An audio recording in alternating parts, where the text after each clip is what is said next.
countdown to the last comic shop in 5, 4, 3, 2, 1. Hey, it is now time for more of the last comic shop. That is right. We are opening up the shop to newbies to help them find their way underneath this giant comic book tent. And we're keeping the lights on for the oldies that remember that whole anime manga thing that happened in the late 80s, early 90s. What do you mean happened? Like, it's not like anime and manga stopped. It is now more popular than ever. Well, it started happening. Oh, I see how it Started is. happening. Today's show, we're going to be talking about one of the comic books that really cemented, at least in the U.S. audiences, the whole manga craze and the whole anime craze. We're talking about Akira, both the movie and the manga, as part of our movie mayhem this week. And I am the host with the most, Andy Larson. I'm joined by Chad Smith and Jay Scott, as always. But I'm also joined by a wonderful guest. As you know, all throughout movie mayhem, we have had wonderful guests join us, whether it was Mikey Wood, whether it was my brother, whether it was Ben Morse.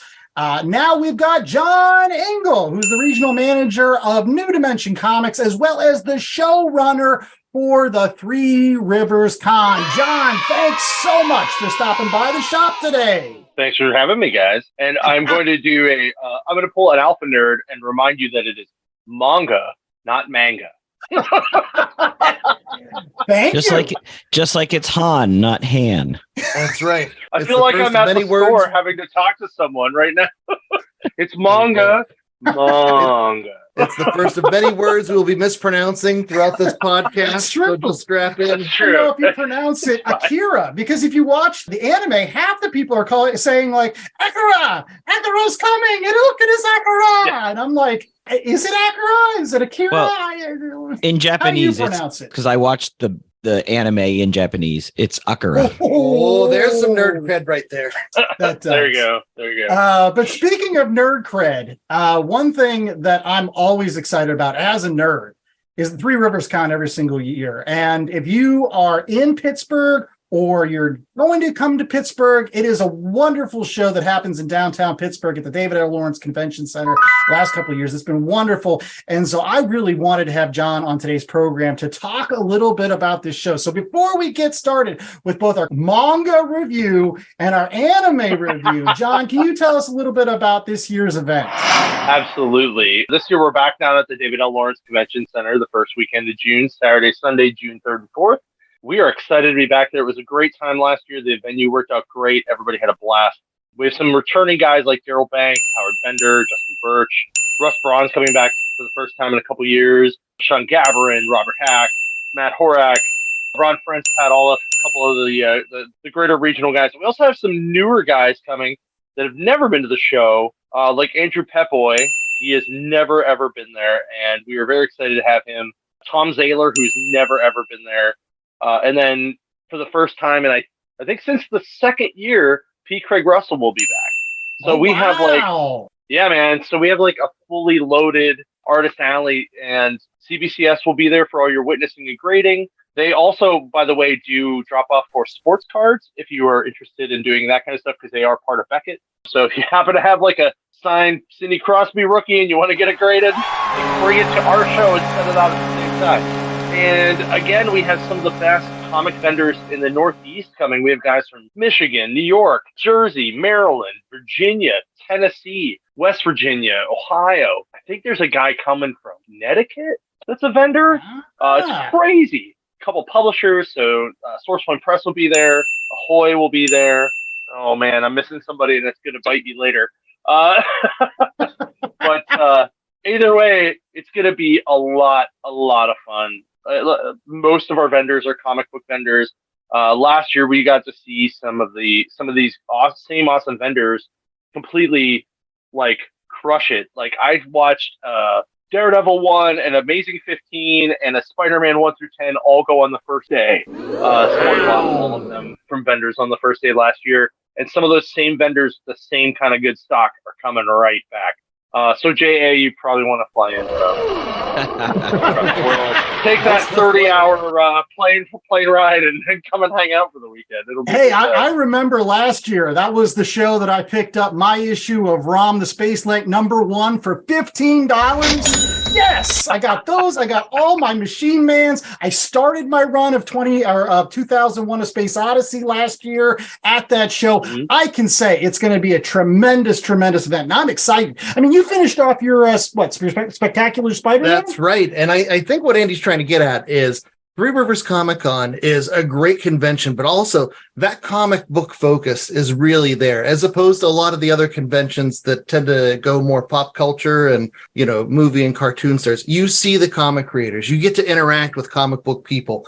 You get to see the up-and-coming artists out there. And the vendors, sure, they'll have toys and they'll have other things and other part of the pop culture, but there really is that comic book focus. So if you've got those issues, those grails you've been searching for, this is the place to come to get it. And like Andy was saying, get a great deal. I always walk out of this show with tons of things that make my wife very mad, that make me so happy because they're things I'm checking off the list that's been on there for a long time. Oh, yes. And I am looking forward. Hopefully I'll get to talk to P. Craig Russell. I have my hardback copy of Eldritch, the Michael Moorcock series, and I already have it signed by Michael T. Gilbert. So I'm hoping to get he's coming back. He's coming too. Michael T. Gilbert's coming too. And then from there, all I got to get is Roy Thomas, and I got all three, baby, all three. So I'm looking forward to talking with P. Craig Russell, hopefully at this week. Actually, speaking of those guys, that reminds me, we're having a lot of really great panels this year. We have P. Craig Russell, Craig Boldman, and Michael T. Gilbert on an Indie Comic Legends panel. We have Craig Boldman, Andrew Petboy, and Robert Hack on a Life with Archie panel. So it's Archie through the years, because Craig Boldman has worked on Jughead since, I think, the 70s or 80s. Wow. So, yeah, he worked for him for a long time. So it's very interesting to see kind of like an older generation, a middle generation, and a newer generation of Archie guys all on one panel. That's going to be awesome. You guys are going to be doing a live show, which is freaking awesome. Yeah. We have some cosplay panels. We have some great cosplay guests coming as well. Like, it's going to be all good. And then to wrap it all up, we're not only do we normally do our beer release, we're actually going to do that Friday night before the show in the hotel bar at the West End. So you guys can do that. If you have your VIP ticket, you can come get it scanned ahead of time, get your wristband, get your cans of beer, get them signed. It's going to be by Robert Hack, Bellbound Stout, by True Brew in Zelienople. And on Saturday night, we're going to do a drink and draw art auction. So I don't know if you guys have ever been to like Heroes Con at all down in North Carolina. Yeah. But we're going to do it very similar to that. So there's going to be a bunch of tables, and it's going to be like a $5, $10, $20, $50, $100 section. And artists are just going to come in after the show on Saturday, draw some stuff, toss it on the table where they think it should go. They might draw another piece. They might bring a piece in ahead of time. And you can just literally walk up and be like, yeah, I'm buying this.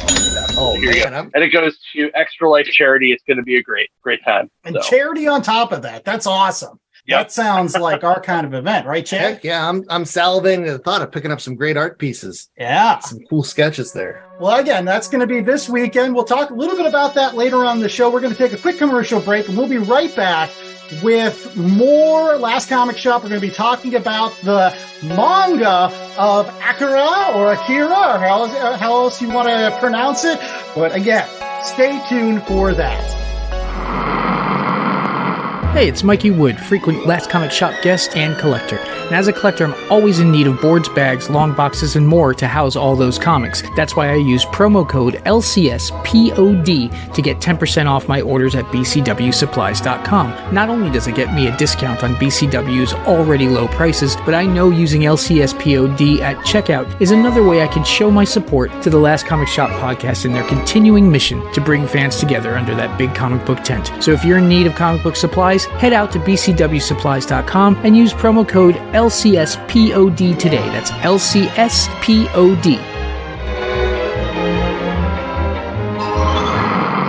Hazel always knew there was something special about her cat Mooney, but she's still shocked when Mooney opens his mouth to tell her he's just had a vision.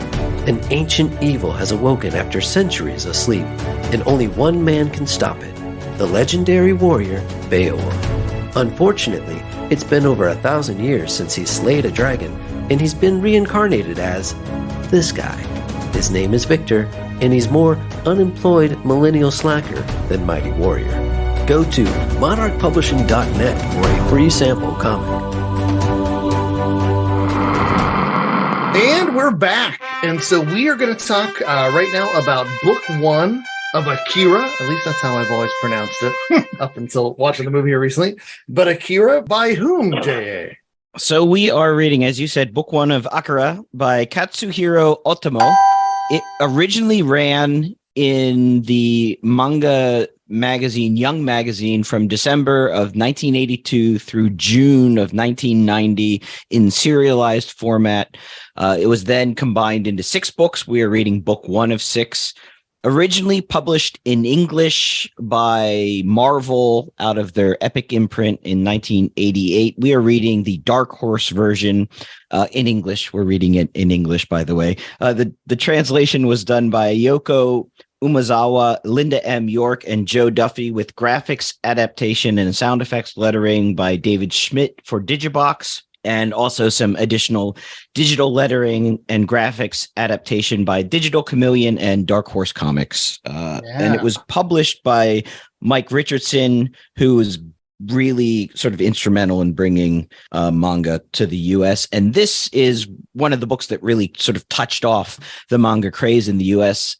And the movie that was adapted from this also sort of touched off the anime craze in the U.S. But to your point, it also kicked off another craze in terms of just cyberpunk in general. Like, this is one of the granddaddies of all cyberpunk.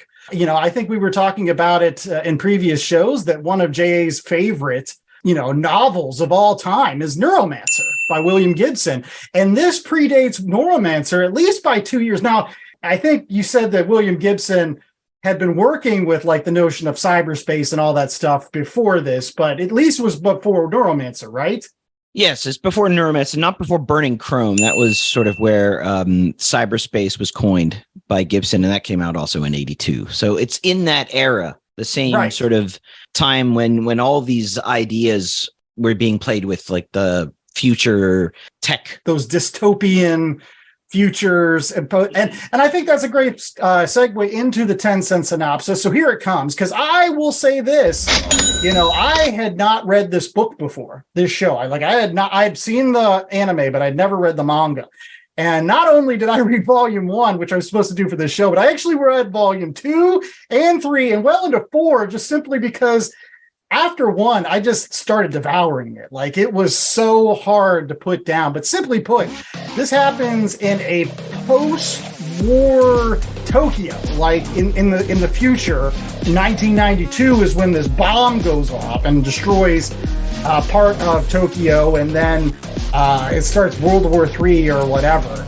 82, the bomb goes off, and then it's set in 2019. Actually, no. Yeah, it's 2030. December 6th, 1992 is the bomb explodes over metropolitan area of Japan.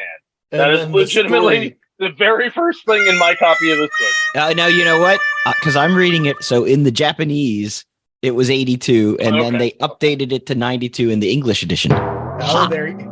Look at this. Interesting. No, that's really interesting. This bomb goes off, and so now you're living in like this post-war Tokyo. There's these kids that have like basically Jean Grey powers, like X-Men powers. They mentally can control things, and telekinesis and telepathy and all that other jazz. And there's this biker gang with this kid named Tetsu and this other Kamata. I think that's how you pronounce it. Like Canada is right. Yes, Canada. And Tetsu just starts developing these mental powers, and they kind of arrest him and they put him with the rest of the kids. And then he finds out about Akira, who they've been trying to control or keep absolute zero in some sort of bunker beneath the place where they're going to keep Ground the Zero. Olympics. Yeah. Oh yeah. But they built that on the rubble of the bomb drop. So yeah. Right. Yeah, I'm it's all slaughtering crazy. this, but like there are so many little subplots that it's hard to do a 10-cent synopsis, honestly, because drugs that they're trying to find, because these are like powerful ways of sedating, like the people that have the mental powers, and that's who wants them. The government is keeping all these kids sedated with all these abilities. Also, they're really old, which I didn't understand. But anyway, so that's the 10-cent synopsis. I butchered it, but that's because there's so much in like 300 pages or so, even of the English translation of this manga, that it's hard to keep track and hard to kind of put into words like what exactly this book's about. And I think that's why you have to read volumes 2 and then volumes 3, because ultimately, I will say this, as we get to later in the show, the anime is actually kind of a loose adaptation of the first 3 volumes. So I feel like if you're watching the anime, I think you do have to read the first 3, even though on this show, we're only covering the first. But John, you were mentioning in the pre-show that you haven't read this book in a while. So how is it like going back and revisiting it? I have not read this since probably around 2003. I hadn't watched the movie since probably around the same. I had a friend who was really into manga in college, and that's when I was starting to get back into comics. So it was very interesting to reread it, because when I read it the first time, it was the single issues, right? The epics. oh wow! So it was very weird to be like, oh, look at this giant book that I get to read.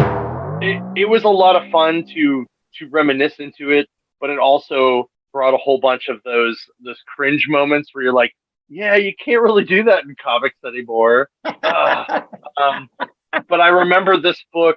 I was starting to get into Dragon Ball, and I was like, oh, like, so this is how manga and anime work. Like, and it was my learning of how they would do that, like how they took a manga and then adapted it to an anime, and then what the differences were, and how Japanese comics work.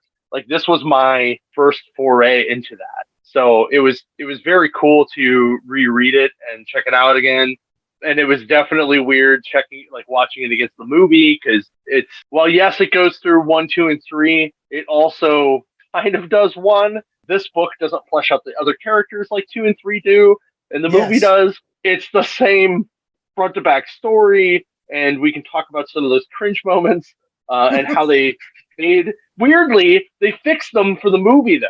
Like they fixed a lot of those problems for the movie, and I'm just like, how do they go about doing that?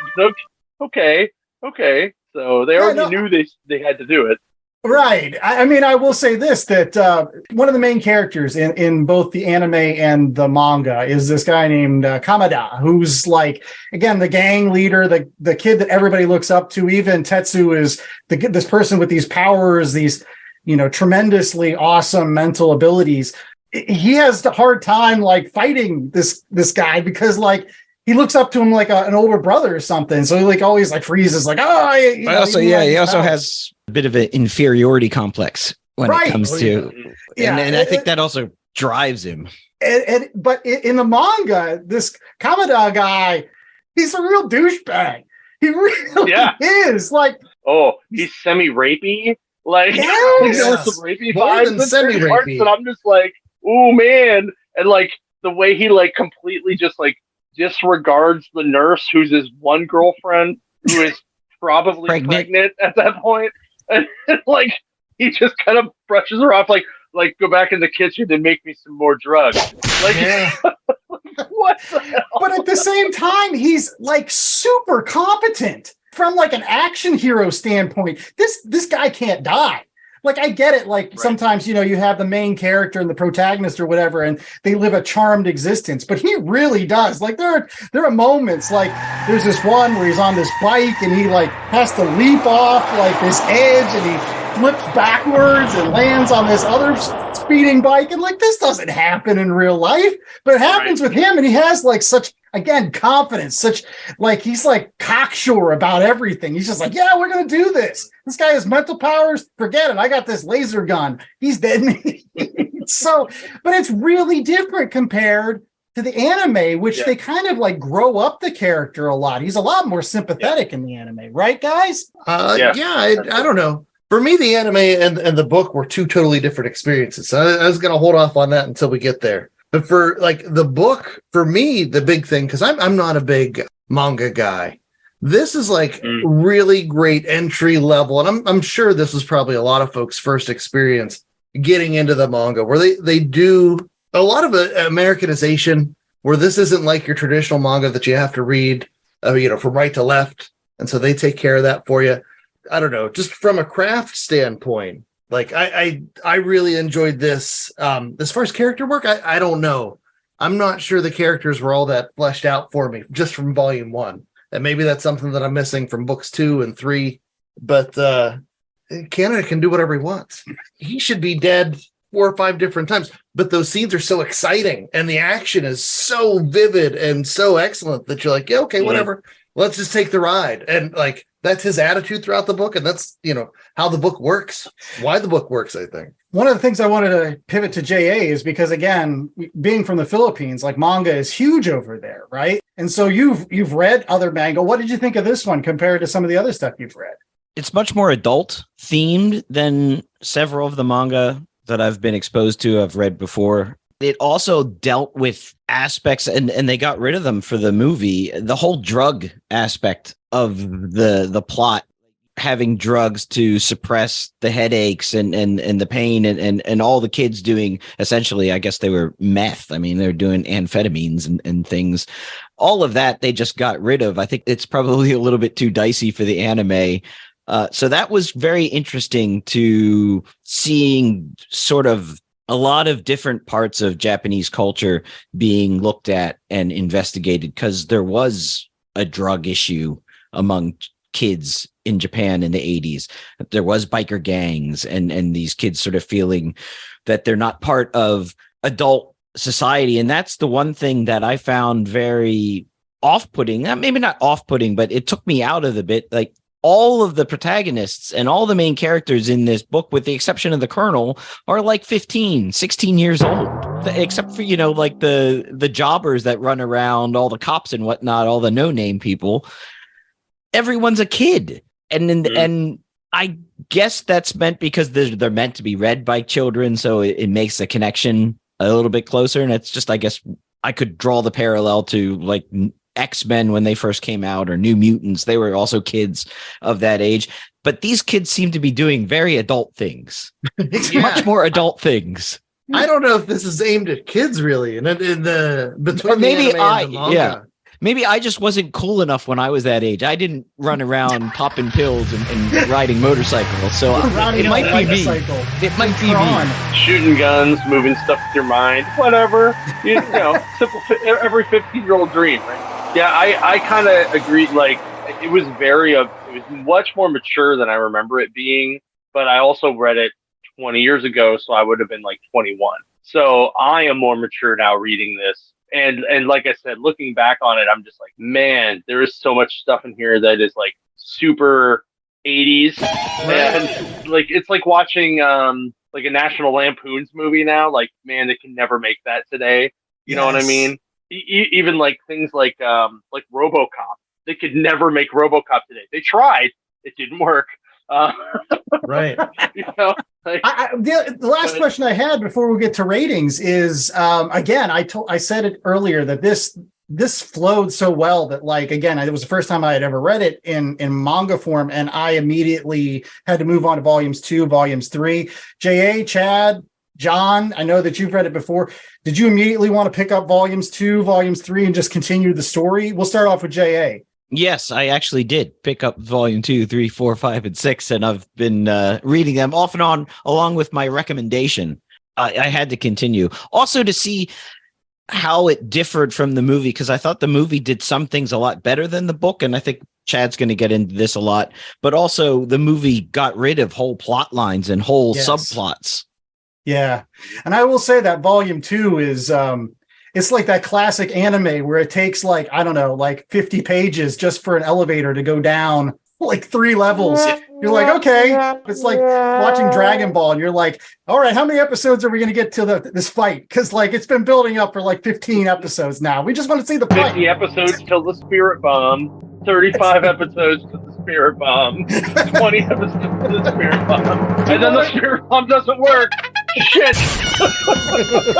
John, did you want to continue after reading volume 1? Did it scratch that itch and you wanted to see what reconnect with the rest of it?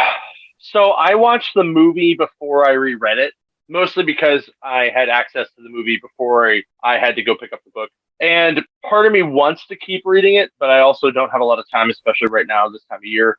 But I will probably most likely after the convention pick up like 2 and 3 at least. Chad? Yeah, so I had mentioned earlier, there hasn't been a lot of manga that's spoken to me. And like every time I get a manga recommendation, I'm like, oh, look, Death Note. It's like Punisher and Venom together. It's great. There hasn't been a lot that I've noticed, and admittedly, my experiences are fewer and further between, that has really gripped me. I actually really like this. I like this even more so than the movie, which we'll get into. But I love the pacing. It read quick, but it was frenetic. It was action-packed. I love the sound effects in this, which I realize, were translated. But boy, the sound effects, they felt like the sound effect. And there were so many just, plaques and plops and like the brew, the motorcycles. And like, you're watching these motorcycle races and there's all those action lines. And like, I loved it. Now, plot-wise, I don't know how down I was with the government suppressing telekinetic kids that have really old faces. That was weird to me. I don't know how crazy I was about that, but I could watch like motorcycle gang fights all day long. So yeah, this is something that I'm definitely intrigued. I will be picking up volumes 2 through 6 or whatever to just see how the rest of it goes. And if it keeps my interest as much as this one did, because once I started reading this, it was hard to put down. Like I was really loving it. All right. Well, let's go ahead and get to ratings. Jay, what's our 1 out of 4 scale for the first volume of Akira or Akira or how? We're going to go with 1 out of 4 telekinetic headaches. You got those pills? That bowling alley scene. Oh my God. That bowling alley scene. It's like, my head hurts. And he's just like popping people's heads like they're Pez dispensers. That's crazy. And then he starts the whole gang war just so that he can get everybody else's drug supply. Yeah. Yep. Well, let's go ahead and start off with you, J.A. Again, you've read a lot of manga. How did this stack up to a lot of stuff you've read? It was great. It was original. Even though it's a product of 1982, it's not derivative at all. If anything, everything that came after it has become a bit derivative of the source. I have to give it a 4. Yeah, I think I'll go next, and I'll second that. 2 years ago, we read Frank Miller's Ronin, right? And like, I can see shades of Akira in Ronin. I can see it in so much of the comic books that have come out since this time. I mean, this is a signpost of good cyberpunk, not only Japanese cyberpunk, but just cyberpunk in general. This is just, it's a pillar. And so like, I feel like in this great year that we've been having with so many good books, I think that this was one of the perfect selections for the manga genre, if you want to call that. This is a 4. It made me pick up volumes 2 and volumes 3. Volumes 4, I started falling off because there's a tonal shift in volume 4, and it kind of fast forwards like 5 years in the future, and you're like, what's going on here? But at least the first 3 volumes, I just devoured it. Chad? Well, John had mentioned earlier, there are some things in here that if they were making this today, they wouldn't be able to do for sure. But to think that this came out in 1982, that's just insane to me. And this, as someone who's not a manga guy, this was the perfect entry point. The plot points were fun and original. Like I said, I keep going back to the action, to the sound effects. Like, it was riveting the entire time. And then it read so quickly. I don't know how you could give this a 4. So it's great stuff. So, John, what did you think of the manga? Like everybody kind of said, this is like the blueprint to how to break your Japanese comic book into America. I'm still like the cringy things in here still make it a little weird. So I'm going to give it a 3.5 out of 4. Only for like, there's just a couple things that I'm just like, man, I want to love this book so much more, but I can't love it like that anymore. I have matured. I think that's one of the things about all art from certain eras. Like, you look back at the Stan Lee, Jack Kirby Fantastic Four, where they're like, Sue, go make me a sandwich. Like, there's so much cringeworthy stuff in that too. So I get it. It's a product of its time. Exactly. But I definitely, it is so good, so well written. The art is absolutely fantastic. And it's a fast read too. Like, I think I blew through this whole big freaking book in like an hour. It was nuts. And I'm not a big fan of black and white. Like, my brain has hard time processing black and white comics. But this did not bother me because of how fast it flowed. So Oh, and they do so much with the different tones and zip-a-tone and all that other stuff. There's depth and levels to this artwork where it's beautiful stuff. Well, absolutely. We've got some depth coming up next with our movie review of Akira, so stay tuned for that. Dragon Ball Z, One Piece, Naruto, all things that we love, all manga that were originally published in the legendary magazine Weekly Shonen Jump. But not every series can run for 300 chapters and have a hit anime. This is David. This is Jordan. We're the hosts of Shonen Flop. Each episode we look at manga that ran in Jump that didn't quite make it. We discuss what it did wrong, what it did right, how the series could have turned itself around, and ultimately, was it a flop or not? Run all your favorite podcast apps, and you can find us at shonenflop.com. Keep on flopping, floppers. Hi everyone, I'm Nerd Bummer. And I'm Tactic, and we're two of the hosts of the Online Warriors podcast. Our podcast started as a way for three best friends to keep in touch and discuss their nerdy hobbies like movies, gaming, tech, and more. Since then, we've grown into a great community. Every Wednesday, we chat about the latest nerdy news before getting hands-on with our weekly nerdy adventures. And don't forget our high-stakes trivia game. Come join the fun at onlinewarriorspodcast.com and every major podcast platform. And now, back to the show. All right, we're back with more of The Last Comic Shop, and it is now time for our movie pile review. Yes, that term that I just came up with. Because, I don't know, people used to have piles of movies, right?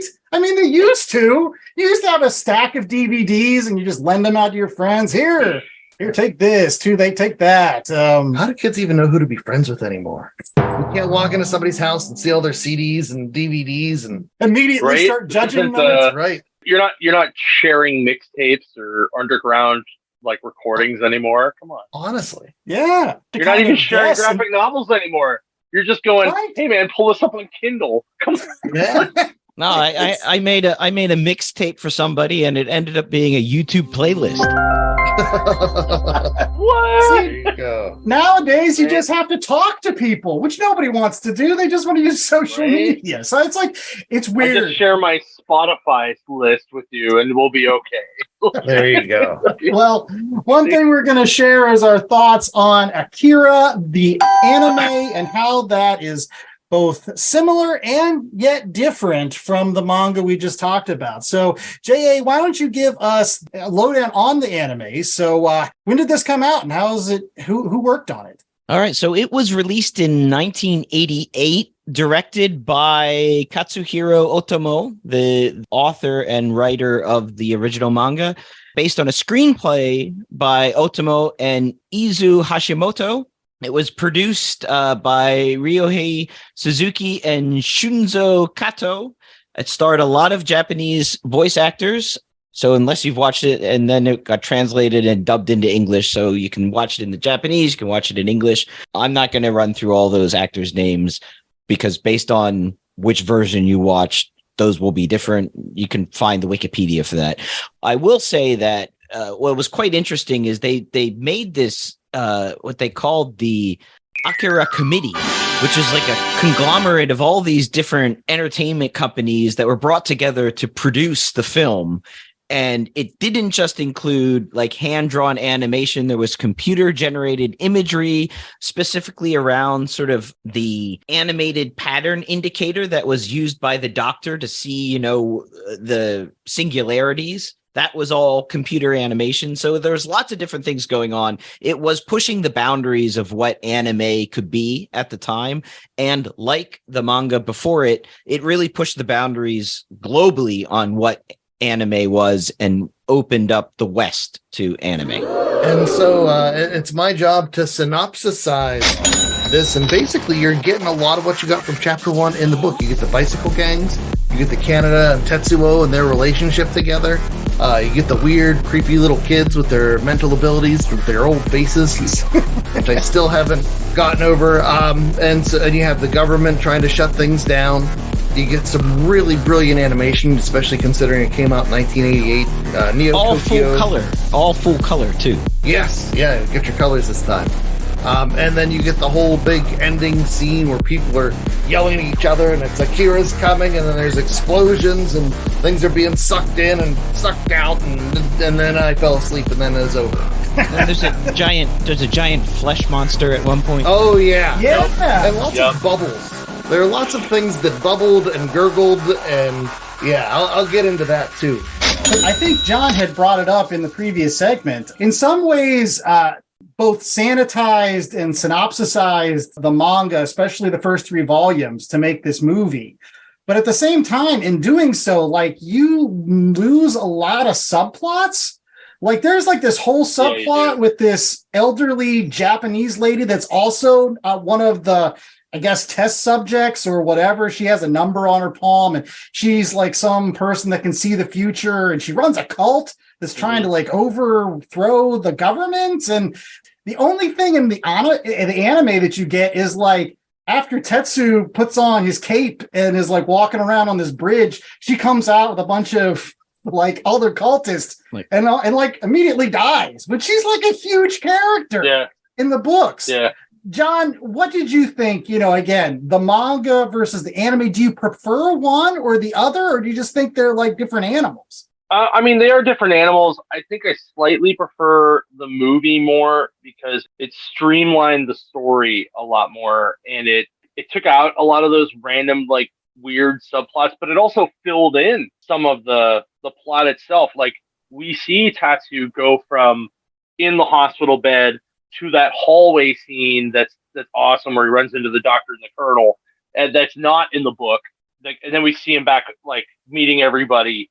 They kind of flesh out the kids' storyline a bit more in the movie, which I believe is actually parts from books 2 and 3. Like, they completely do away with like the nurse stuff, really, and like the drug lord stuff, which is kind of not great. I mean, but I think they were trying to make this movie for a different audience. They didn't want to bring it as a downer. They didn't want people to see it as like a dark thing. They wanted it to be more upbeat, a little more hero-y. Like, Canada ends up being a little more of a hero versus like a total anti-hero doucher. Like, he wasn't like manga. And, you know, and it works out well. Like, he goes from the dude who's trying to be creepy with the girls all the time to the guy who puts his jacket on the girl who got her shirt ripped off by the clown gang. Also, the clown gang gets like way more time in the movie. So they kind of, it's almost like The Walking Dead, right? Like, the TV show and the books are a lot different, but the similarities that they took made it work for the audience they were aiming for. So I like them both a lot. It's just, I think for me, I watched the one where I had to read the subtitles. So I think if I had an English dub, I may like it even more. But it was a lot of fun. I really liked it. I thought it was a better climactic ending with like the weird flesh monster, and Ryu completely got like the shaft on the movie. Like, he's in like 2 scenes, right? And in the book, he's kind of like the third wheel. Right. So it's real bizarre to see that kind of stuff. But you know, it's a different thing though. A lot of people, even with Dragon Ball, a lot of people love the show, but they don't want to read the manga, or they've read the manga and they love the manga and they think the show's crap. To each their own. That's why we live in this world we live in, and this is literally my daily working in a comic book store. I try to get people to be like, the MCU is not the same as the Marvel book. All right. J.A., now you watched it in the original Japanese as well. What did you think of the movie versus the manga? I thought it took the best parts of the manga, and then it took the best parts of anime and used the medium to tell a very, very interesting and compelling story. You could do things in the anime that you can't do in the manga, just with motion and movement, and the way they did it, the way they captured it. It's leading me to how we're going to rate this movie is an integral part of the anime that has now since gone on and become the Wilhelm scream of animation, and that is the Akira bike slide. Yes. Oh, yeah. And when you see it for the first time, you're like, oh my, it's mind blowing. And I watched it, a 4K version of it. So I would recommend, if you can find it at the highest quality you can and watch it on the loudest TV you can, because the colors are just so vibrant that you don't get at all in the manga, because the manga is black and white. So I loved it. Okay, Chad. So this is my chance to be Debbie Downer. This did not speak to me in the way that the comic book did. I can appreciate that it was super impressive. I can appreciate the animated elements, but I don't think the action scenes affected me as much as they did in the manga. I wasn't feeling it as much. And they took certain like subtle elements, and I felt they cut those out for the purpose of having a more streamlined story. But at the same time, I felt like a lot of the depth that I was getting in the story, I wasn't necessarily feeling it in the movie. And so, not being the big anime manga guy, a lot of the things that I was seeing is like, oh, that's really cool. But I've also, in my mind, I call it the Pearl Jam effect. Like, I've seen all those other grunge bands that made me, kind of get angry at Pearl Jam as a result. I'm watching this and I'm seeing a lot of the things that have shown up in some of the mangas or the animes that I've seen. We're like, oh, okay, that's what that is. Yeah, they had the one scene where they just basically people yelling at each other.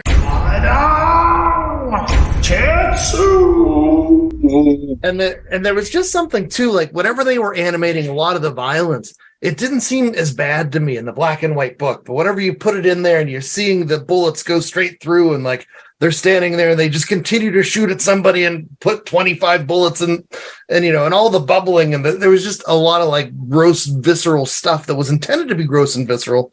They did their job, but that because of that, it just, I found myself more turned off than I was like with the manga, where I was like, oh, the action's so intense, it's so exciting. Here I was like, all right, whatever, Pearl Jam.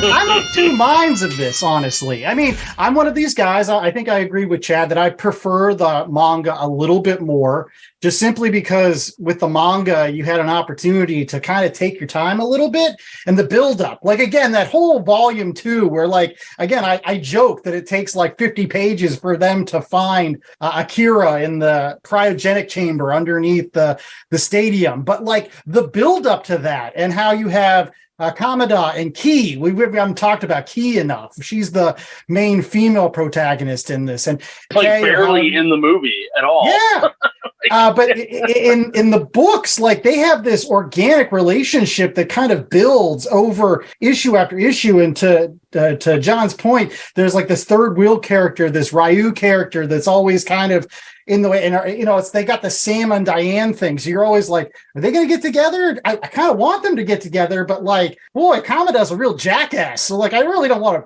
to. She deserves better. But like, that's kind of where we're going with this. But you don't get any of that in the anime. They kind of again summarize their relationship, which I feel kind of cheapens it in some ways.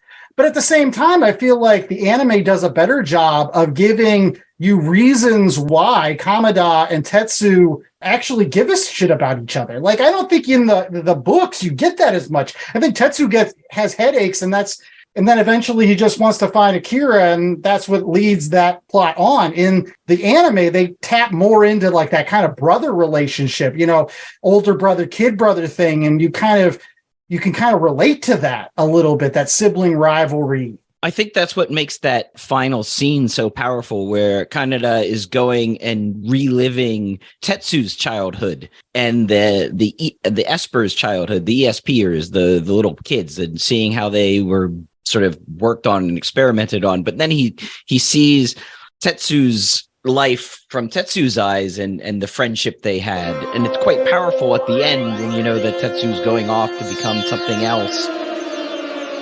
That friendship actually ended up meaning something. So it wasn't just a plot point at the beginning of the book. We were friends and now you're not friends. I think we get to understand what Tatsu's going through a lot more in the movie too. And a great scene that's a great example is the scene where he's in the bed and he wakes up and he's just like, oh man, these headaches. And in the book, it just cuts to the next scene. Like, that's it. But in the movie, the stuffed animal starts climbing on the bed, and then he does this whole like crazy trippy LSD moment. And you really kind of understand, like, oh, he's being driven mad. At least I thought it drove the point of this is what's going on with him and how it's affecting him more than the book did. Because in the book, it was kind of like you said, he has headaches. Oh, crap. Now all of a sudden he's like some crazy telepath. And then in the movies, it's even cooler because he gets his arm ripped off and then he gets like that new metal arm at the end. Yeah. It's very, very cyberpunky. And I'm just like, yes.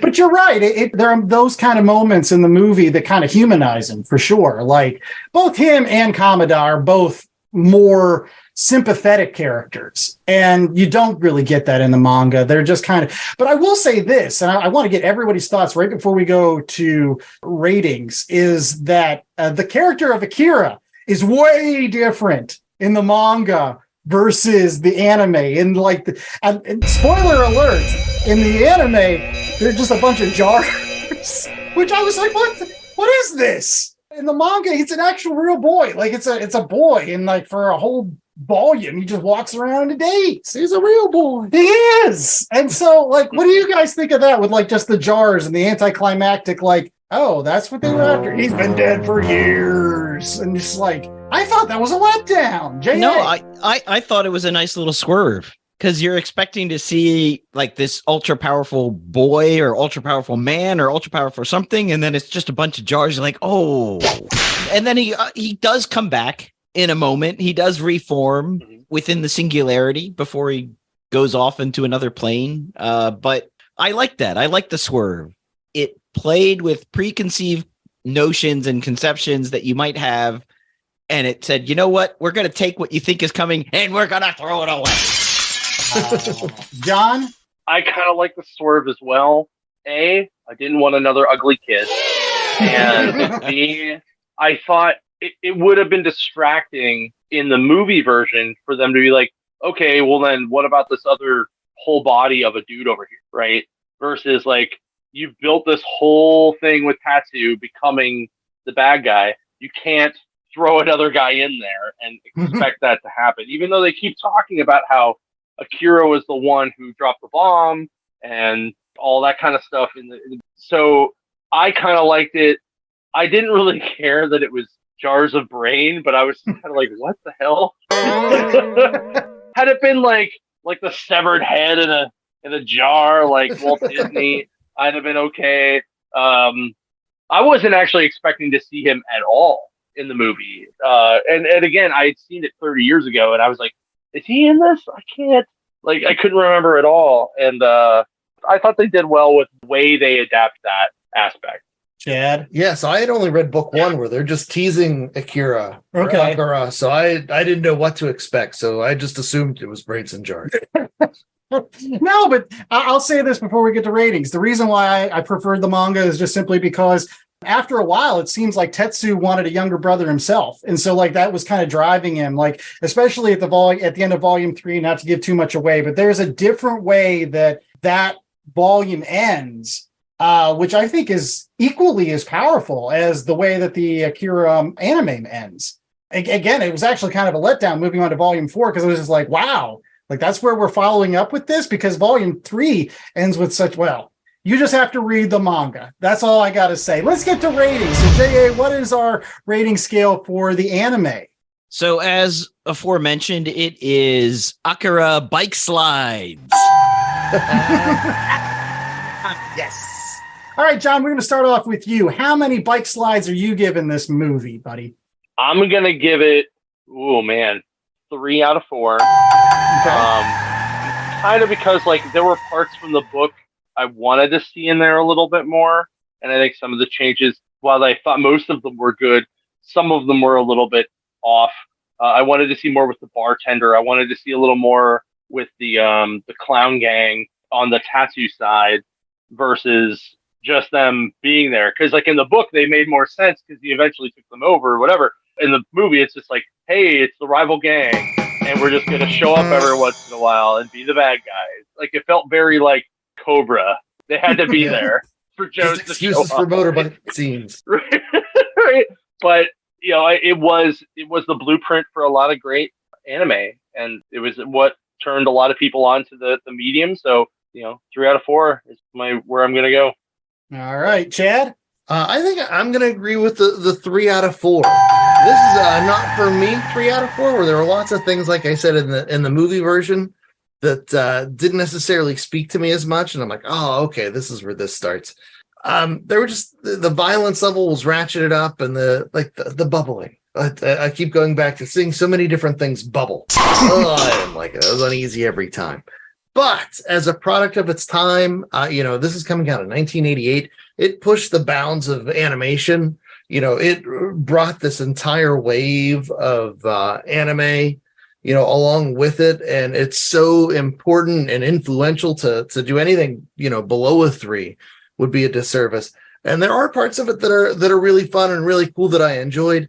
It's just whenever I compare it to the book itself, I can go back and reread that book and enjoy that book and look for all the little artistic parts of it that, like, as a comic book fan, I can appreciate. And I can see this helping me bridge the gap into other manga. Whereas the movie, I was like, all right, I've watched it. It's not something that really intrigued me or is inspiring me to go pick up other animes, or, you know what I mean? Like, I recognize it's great for what it is, but what it is isn't really my bag. Okay. So 3. Yeah. I think I'll agree with that. I think it's a 3 just simply because of the importance from a cultural perspective and how it jumpstarted everything with anime, plus the fact, the movie gets to pull from things like Tron, and it gets to pull from images that we got from like Blade Runner, the Ridley Scott version. So just the rioting in the streets and how visceral that is, I think that's really important. But I think what you should do, and this is just my final thoughts on this, is I think you should be watching the anime at the same time as you're reading the manga. I think you should do what we did on this show. Honestly, they're kind of like a commentary on each other. You can kind of see the similarities and differences, and I think your experience for both is going to be a much more rewarding one if you kind of do it at the same time. That's just me. J.A., by the way, what was your recommendation, buddy? I don't think we're going to get to that this week. So I will talk to that when I talk to this. I'm giving it a 3 as well, for everything and all the reasons that everyone gave. It's sort of one of these, the manga and then the anime, it's like the genesis of cyberpunk and going forward. But for me, there wasn't enough cyber in it. There was not enough computer stuff. They played with all this future architecture and future world, but in terms of, there wasn't a lot of computers. I mean, in the where movie, were the mechs? Yes, in the movie, there's the girl talking on a payphone, for Pete's sake. While I loved, what it did for anime and pushing that forward, another manga to anime that I think did it even better is Ghost in the Shell. That was going to be my recommendation. So I would say you do this, you read the manga, you watch the anime, and then you pick up Ghost in the Shell. And I would go backwards on that one. I would do the anime first and then the manga. And then if you really are a glutton for punishment, you can watch the ScarJo film.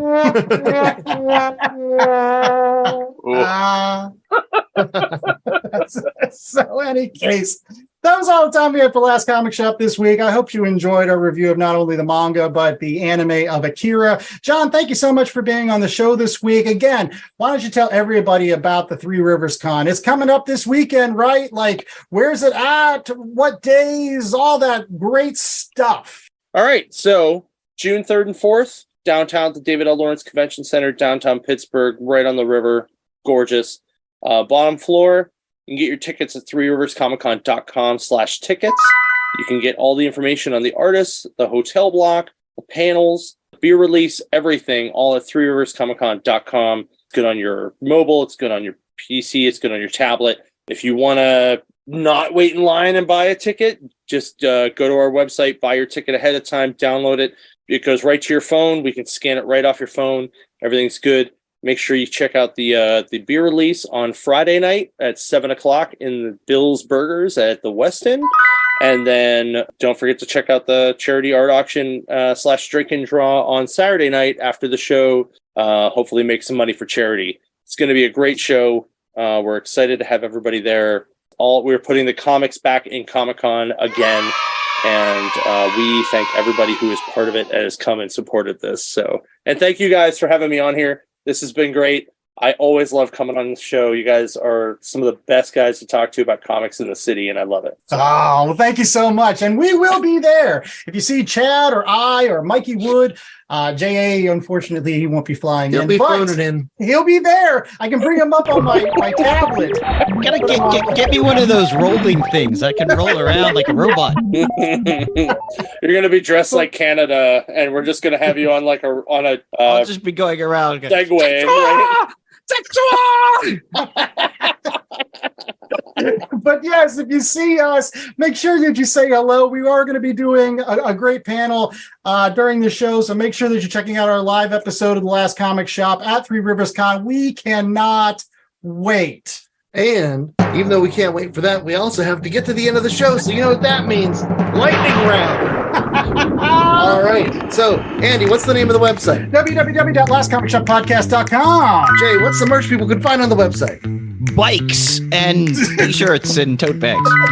There you go. Recommendations we skipped, but it was Ghost in the Shell, and I think that's it. Yeah. Do we need anything else? I don't think we need No, anything just else. recommending going to the Three Rivers Con. And Three Rivers Con, exactly. yeah. If you're in the Pittsburgh area, make sure you're there this weekend. It is awesome. Until then, I'm the host of the most, Andy Larson. I'm joined by Chad Smith, J.A. Scott, and the wonderful Jon Engel. And we hope that you stay safe, stay conning. And remember that if you're going to make your summer plans to go to Legoland this year, make sure that you get your tickets early, because I heard that people are lined up for blocks. That's just bad.